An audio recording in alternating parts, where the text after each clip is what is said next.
किया, तो आपके भीतर ये एक बात गौरव से उत्पन्न होना चाहिए, हाँ हमने एक लोक देखा है और वो मेरे देव अधिदेव महादेव का मृत्यु लोक देखा है, जहां मेरा शंकर बसता, जहां मेरा शिव बसता। अब कहा कि महादेव तो कैलाश पर रहते हैं,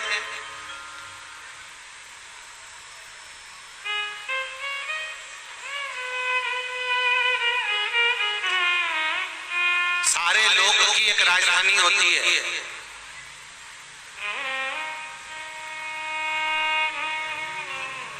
भगवान विष्णु ने भी अपनी एक राजधानी बनाकर रखी है, भगवान ब्रह्मा ने भी अपनी एक राजधानी बनाकर रखी है, इंद्र ने भी अपनी एक राजधानी बनाकर रखी है। ब्रह्मलोक में जाएंगे तो ब्रह्मलोक में एक राजधानी मिलेगी, वैकुंठ में जाएंगे तो वैकुंठ लोक में एक राजधानी मिलेगी, इंद्रलोक जाएंगे तो इंद्रलोक में एक राजधानी मिलेगी। मृत्यु लोक में देवाधिदेव महादेव की राजधानी कौन सी है? तो बाबा देवाधिदेव महादेव ने कहा मेरी एक ही राजधानी है काशी, जहां पर मैं न्याय करने बैठेगा, जहां मेरा देवाधिदेव महादेव, जहां मेरा वो घरदानी, जहां मेरा बाबा केवल न्याय करने बैठता है। और न्याय की मूर्ति मेरे देवाधिदेव महादेव कहते हैं कि मृत्यु के समय पर जब श्वास आखिरी चल रही हो, अंतिम चल रही हो, मृत्यु के समय पर जब श्वास अंतिम बिंदु पर होती है, तब मेरे देवाधिदेव महादेव कहते हैं कि सारी दुनिया के लोग महामृत्युंजय को याद करते हैं। उसका एक कारण है क्योंकि मैं उस समय पर खड़ा होकर उसकी श्वासों की गिनती में न्याय प्रदान करता हूँ और उसको मोक्ष दे देता हूँ, फिर उसको संसार सागर में भटकने नहीं देता। मैं संसार सागर में फिर वो भटकने नहीं देता।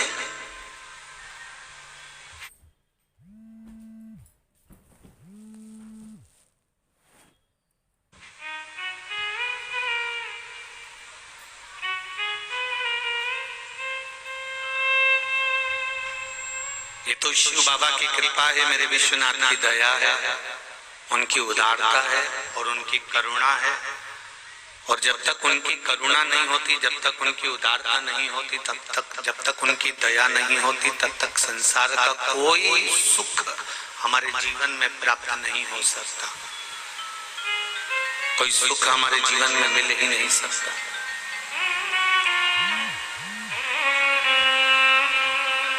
कितनी दूर दूर से आए हो आप? पहले तो काशी वाले हाथ उठाओ कि काशी के लोग कितने बैठे? अरे बहुत सारे बैठे हो, डर लो, वापस डर लो,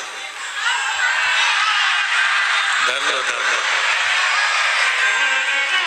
हर जगह पर कथा वाचने जाते हैं, जितनी जगह कथा वाचने जाते हैं वहां पर बाहर के लोग ज्यादा होते हैं और वहां के लोग कम होते हैं, पर पहली बार रिकॉर्ड तोड़ा है कि काशी के लोग ज्यादा।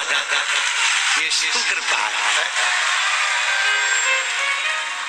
धन्य पावन धरा के आप सभी को, मेरे बाबा के नगरी में, मेरे बाबा के धाम में आप निवास करते हैं।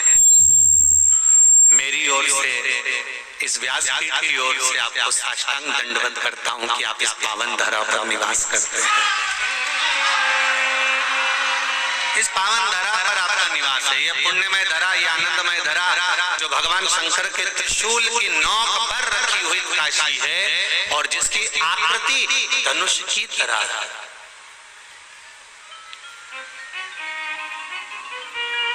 जहां पर राजा हरिश्चंद्र जैसे, जहां पर राजा विक्रमादित्य जैसे, जहां पर राजा हरिश्चंद्र विक्रमादित्य जैसे स्वयं आकर तप साधना करते हो, स्वयं आकर भगवान की अविरल भक्ति में डूबते हो, स्वयं आकर भगवान की अविरल भक्ति का रस तत्व ग्रहण करते हो, ऐसी पावन धरा पर निवास मिला।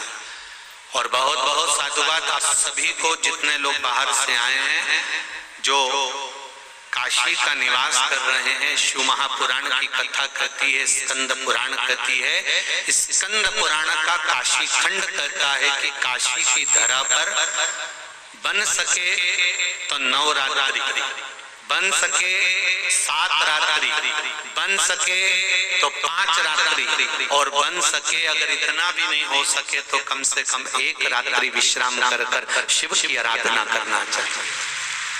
ये काशी की धरा है। पुण्यमय धरा, आनंदमय धरा, जहां मौका मिल जाए वहां बैठकर, जहां मिल जाए वहां बैठकर भगवान की अविरल भक्ति को धारण करें।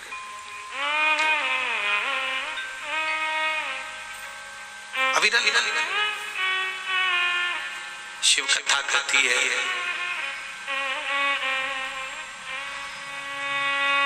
मोमबत्ती बड़ी है कि छोटी है?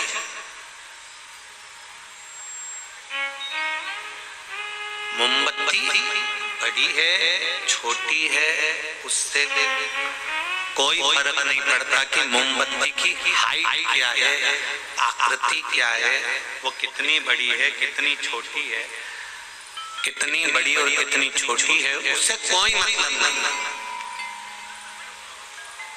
मोमबत्ती के बड़े और छोटे होने से कोई फर्क नहीं पड़ता, मोमबत्ती प्रकाश कितना दे रही है फर्क उससे पड़ता है कि हमारे जीवन में प्रकाश कितना मिल रहा है।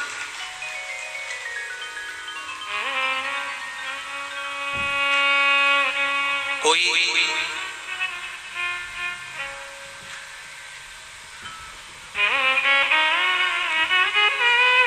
बहुत ऊंची ऊंची कुर्सी पर आप बैठ गए, बहुत ऊंचे ऊंचे पद पर आप बैठ गए, बहुत ऊंचे ऊंचे मान सम्मान की कुर्सियों पर आप बैठ गए, उससे ये नहीं पता पड़ता कि आप कितने ऊंचे हो। मोमबत्ती कितनी बड़ी है और कितनी छोटी, उससे ये फर्क नहीं पड़ रहा। देखा ये जाता है कि आपकी योग्यता कैसी है, उस योग्यता के माध्यम से, आपके व्यवहार के माध्यम से, आपकी स्नेह के माध्यम से आप कितनों को क्या प्रदान कर रहे, कितनों को क्या दे रहे। कोई वैभव देता है, कोई धन देता है, कोई दौलत देता है, कोई सत्ता देता है, कोई संतान देता है, कोई कुछ देता, कोई कुछ देता है। पर मेरे महादेव के से पूछा गया कि आप संसार के लोगों को क्या प्रदान करते हो, तो भगवान देवादिदेव महादेव ने कहा केवल मेरे पास में एक ही चीज है जो मैंने पार्वती जी को दी है, वो संसार के लोगों को देना चाहता हूँ।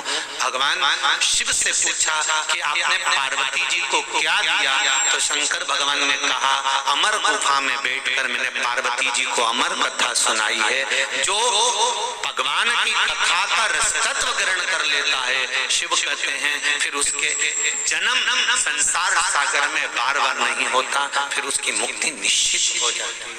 हमारे बीच में सतुआ बाबा जी पधार रहे हैं, एक बार जोरदार ताली बजाकर स्वागत करें। और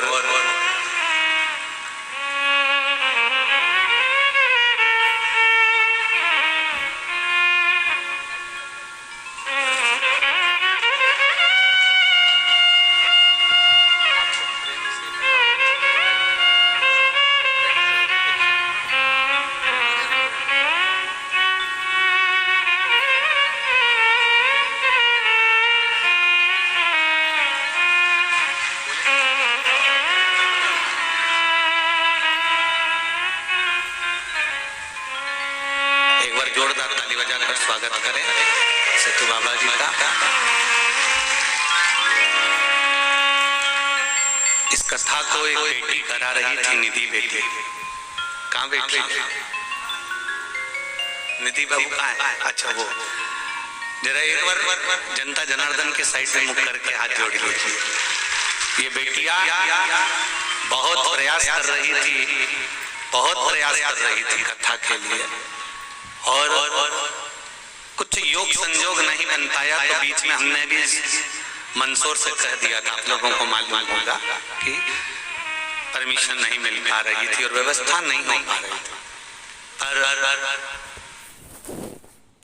आदरणीय सतुआ बाबा जी को मैं दंडवत साष्टांग प्रणाम करता हूँ, जिनका अथक प्रयास रहा और पूर्ण प्रयास के साथ में काशी नगरी में ये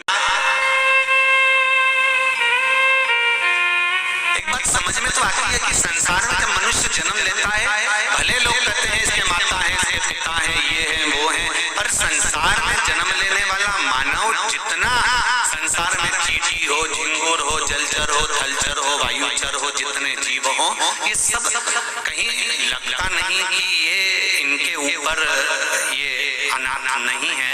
अगर ये अनाथ हैं तभी तो हमारे यहाँ पर कहा जाता है कि ये विश्वनाथ है, ये भोलेनाथ है, ये श्रीनाथ है, ये रघुनाथ है, ये बद्रीनाथ है, ये केदारनाथ है।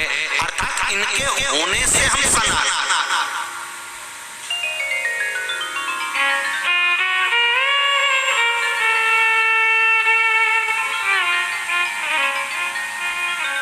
इनके होने से हमारी सनातन। और यही बाबा की कृपा, विश्वनाथ की कृपा शिव पुराण कर रही है, भगवान शंकर की पावन कथा कर रही है कि आप वैकुंठ देखे ना देखे, आपने ब्रह्मलोक देखा कि नहीं देखा, आपने इंद्रलोक देखा कि नहीं देखा, पता नहीं, पर ये व्यास कहती है कि हमने मृत्यु लोक का स्मरण करा है और मृत्यु लोक देखा है जिसमें मेरा देवाधिदेव महादेव नित्य प्रति निवास करता है। और सबका कार्य अलग है, कोई धन दे रहा है, कोई वैभव दे रहा है, कोई सत्ता दे रहा है, कोई दौलत दे रहा है, कोई संतान दे रहा है, कोई कुछ दे रहा है, पर मेरा महादेव, मेरा देवाधिदेव महादेव अगर कुछ देता है, मेरा देवाधिदेव महादेव अगर कुछ दे रहा है तो कहा मैं काशी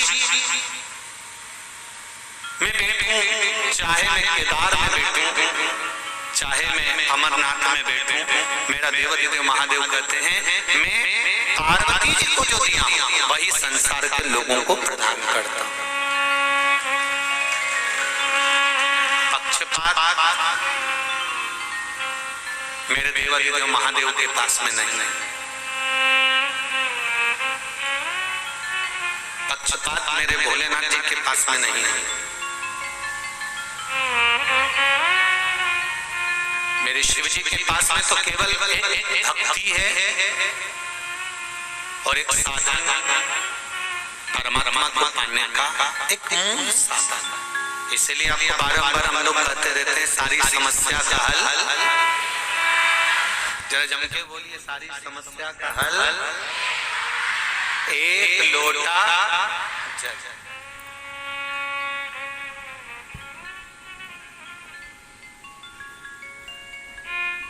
भगवान देवाधिदेव महादेव ने कहा मैं केवल पार्वती जी को जो अमर तत्व दिया हूं वो संसार के लोगों को केवल अमर तत्वता प्रदान करता है।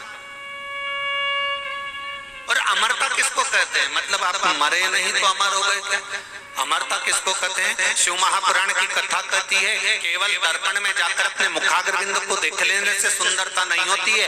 दर्पण से मत पूछो कि आप कितने सुंदर, दर्पण में देखने से सुंदरता प्रतीक नहीं होती है। दर्पण से ना पूछिए कि आप कितने सुंदर हैं। सुंदरता कहां से प्रतीक होती है? तो कहा कि आप कहीं गए, आप कहीं पहुंचे और आपके जाने के बाद में, आपके आने के पहले अगर किसी के मुखाग्रविंद पर आपके अगर कोई चर्चा है, आपके लिए कोई प्रसन्न चित्तता है, आपके लिए कोई आनंद की बात है, तो समझिएगा कि आप वैसे ही सुंदर हो, वैसे ही आनंदित हो।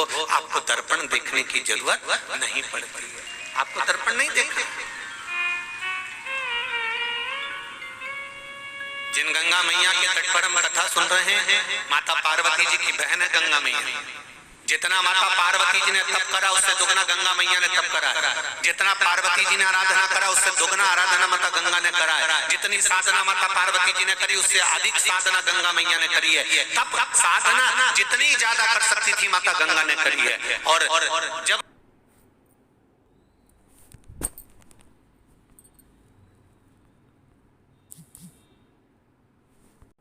साधना करी, आराधना करी, तप करा और बहुत बहुत समय तक तप साधना में डूबी रही माता गंगा, तब भगवान शंकर ने पार्वती जी को जब पत्नी के रूप में स्वीकार करा, धर्म पत्नी बनाया, तो गंगा जी की आंख में जल भरा। गंगा जी रो रही थी।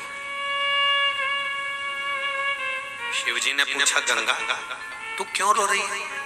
गंगा जी कहती हैं प्रभु आपने पार्वती जी को धर्म पत्नी बना, तो तू क्या चाहती थी? गंगा जी बोली मैंने भी तो तप साधना करी है, मैं भी तो आपकी धर्म पत्नी बनना चाहती हूँ।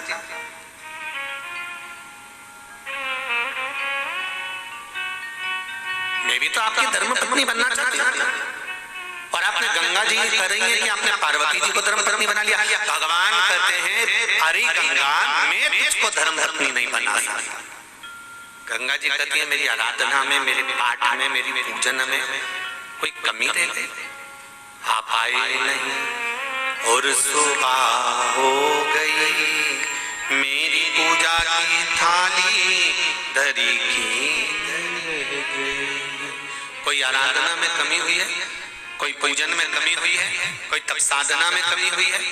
अगर कोई कमी रह गई हो तो बताओ। भगवान शिव कहते हैं गंगा पार्वती से ज्यादा तू तप करिए, पार्वती से ज्यादा तू आराधना करिए, पार्वती से ज्यादा तूने साधना करिए, पर फिर भी मैं तुझको धर्म पत्नी नहीं बना सकता। तो कारण क्या है? भगवान शंकर कहते हैं तेरी तप साधना के बल पर, इतनी आराधना के बल पर अगर मैं तेरे को धर्म पत्नी बनाऊंगा गंगा, तो धर्म पत्नी पति के बराबर में आकर बैठती है। पर गंगा तूने इतना तप करा है, इतना तप करा है कि मैं तुझे बराबर में नहीं बिठा सकता, तुझे अपने सिर पर बिठाऊंगा, इसलिए मैं तुझे अर्धांगिनी नहीं बना सकता।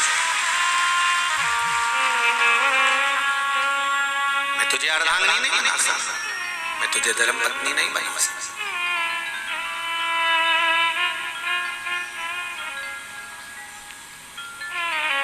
कई लोग कहते हैं हम भगवान को एक लोटा जल चढ़ाते हैं, हम पूजन करते हैं, हम आराधना करते हैं, हम भगवान को भजन करते हैं, कीर्तन करते हैं, मंत्र जाप करते हैं, हम स्मरण करते हैं, हम भगवान की इतनी आराधना करते हैं, इसके बाद भी भगवान हमारी क्यों नहीं सुनता?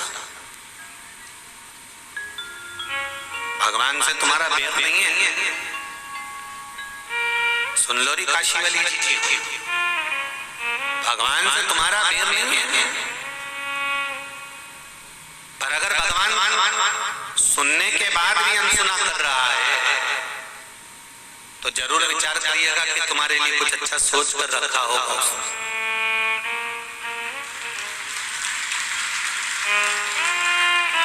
एक पत्र आया है, इस पत्र में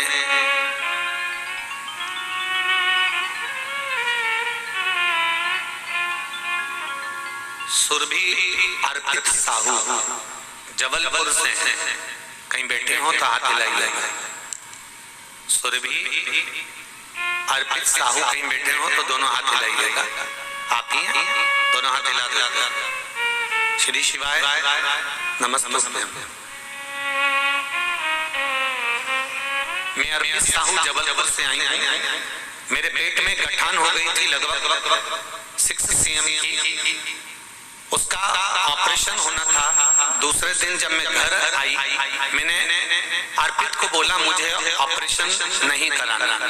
अर्पित बोले गठान बढ़ती जा रही है, करा लो। मेरे पास दूसरे दिन 2 बजे तक का टाइम था।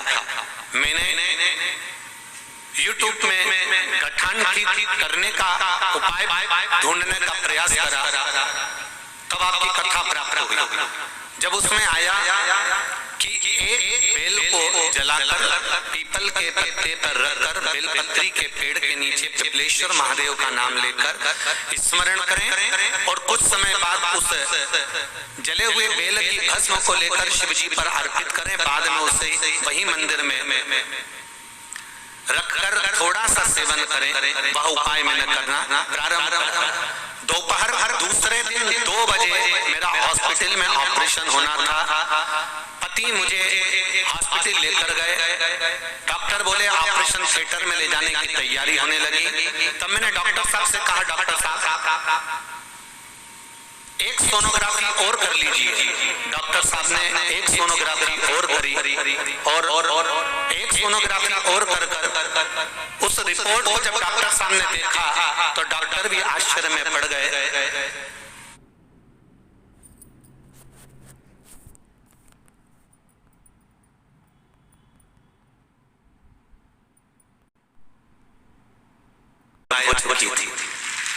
वो गठान नहीं, गठान चली।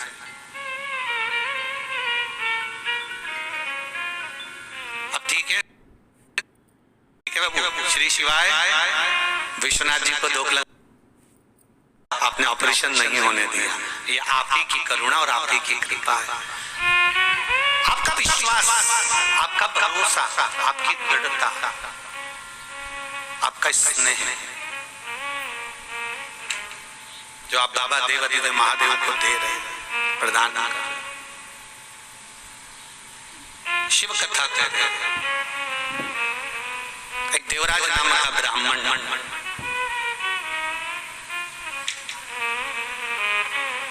ब्राह्मण कुल में जन्म लेने के बाद भी कर्म अच्छा नहीं कर पाया, श्रेष्ठ कर्म से वंचित रहा, कोई श्रेष्ठ कर्म नहीं कर पाया। कभी कभी मनुष्य का जीवन मिल जरूर जाता है, पर उस मानव के जीवन को प्राप्त करने के बाद भी उस मानव के मूल तत्वों को नहीं समझ पाता। मिल गया मनुष्य की देह, मिल गया मानव का शरीर, उसके बाद भी हम नहीं समझ पाता। कितनी कृपा करी होगी बाबा ने, कितनी दया करी होगी, कितनी करुणा करी होगी कि सारी दुनिया के लोग काशी विश्वनाथ की धरा पर 1 रात्रि 2 रात्रि 5 रात्रि रुकने के लिए आते हैं, और आप पर बाबा देवादिदेव महादेव की कितनी कृपा हुई होगी कि आपको काशी का निवास दिया है।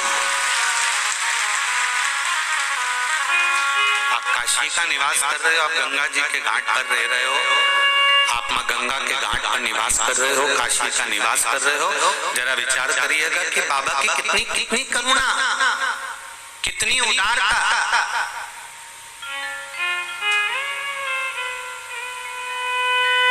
एक बार हमने पहले भी कथा में कहा, फिर करें, आप अपने घर में अपने कमरे में कभी भी अटाला चीज नहीं रखते। रखते हो क्या? नहीं। आप अपने कमरे में जो भी रखोगे, आपका फोटो अच्छा वाला, जो बेकार फोटो है उसको फेंक दो, कहीं उठा के रख दो। गुलदस्ता अच्छा वाला, सामान अच्छा वाला, अलमारी अच्छी वाली, ड्रेसिंग अच्छी वाली, जो भी अपने कमरे में रखते हो सब वीआईपी चीज, सब अच्छी चीज रखते हो। तो जरा विचार करिए, मेरे काशी विश्वनाथ ने भी अपनी काशी में अटाला को नहीं रखकर रखा होगा, सब वीआईपी को ही रखकर रखा, जो अपने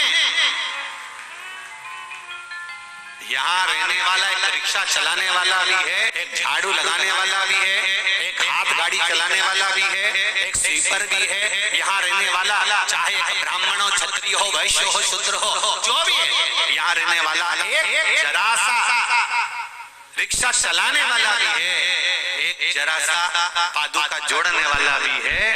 तो जरा विचार करिएगा कि विश्वनाथ की नगरी में रह रहे हो तो आप साधारण नहीं हो सकते। मेरे शंकर के पुराने कुछ जुड़े हुए पहले के कोई संबंध होंगे जो बाबा ने आपको इस नगरी में रखा, इस नगरी में रखा। और रहने के बाद भी अगर हमारे मन में, हमारे चित्त में, हमारी वृत्ति में, हमारे भावों में, हमारी चित्त वृत्ति में, हमारे मन में ये भाव उत्पन्न हो जाए कि हम कुछ गलत कर दें, तो ये मन में सोचिएगा कि हमारे विश्वनाथ की नगरी में हम रह रहे हैं और बाबा हमको रखे हैं, तो ये बाबा की कृपा ही तो है,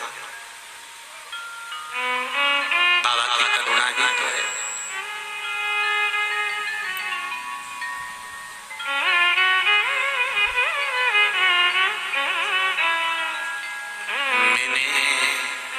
तेरे ही भरोसे हो बाबा, तेरे ही भरोसे हवा बिच उड़ती जावांगी, बाबा डोर हथो छड़के नाम कटी जावांगी।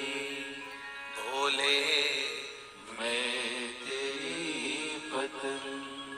शंभो मैं तेरी पतंग, हवा बिच उड़ती जावांगी, बाबा डोर हथो छड़के नाम कटी जावांगी।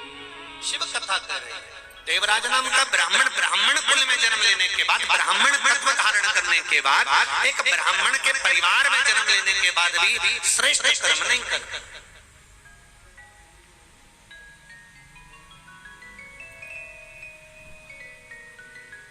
महाराज